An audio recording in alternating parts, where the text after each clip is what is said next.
Hey, church family. Sometimes we have those moments in life where we feel like we get gut punched. And all the wind is just taken completely out of us, and we don't know how to react. We don't know what to do. Um, we all we know to do is just to cry out to God. But how are we to react in those situations? What are we to do? Well, I think Peter gives us a pretty good picture of that. Matthew chapter 14, starting in verse 24, it says this: Meanwhile, the disciples, were in trouble, far away from the land, for a strong wind had risen, and they were fighting heavy waves. About 3 o'clock in the morning, Jesus came to them walking on the water. When the disciples saw him, they screamed in terror, thinking that it was a ghost. But Jesus spoke to them at once, saying, "It's all right," he said. "I am here. Don't be afraid." Then Peter called to him, "Lord, if it is really you, tell me to come to you by walking on the water." "All right, come," Jesus said. So Peter went over the side of the boat and walked on the water towards Jesus.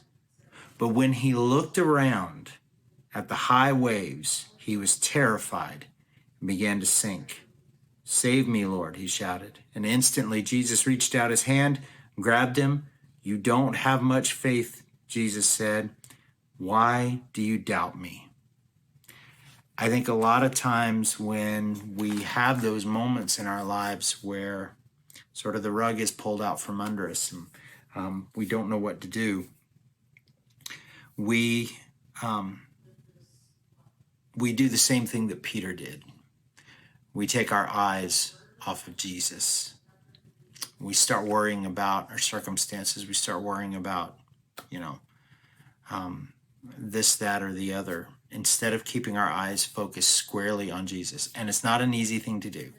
It's very hard to do, to keep focused on Jesus, because there's so much around us, especially in those times, especially in the crisis, especially in the pain, in the worry, and the anxiety, to take our gaze away from Jesus. But he has called us to look unto him. It's what he did for Peter. And what happened? Jesus reached out his hand, pulled him up. It's when we take our eyes off of Jesus that we begin to sink. So don't sink.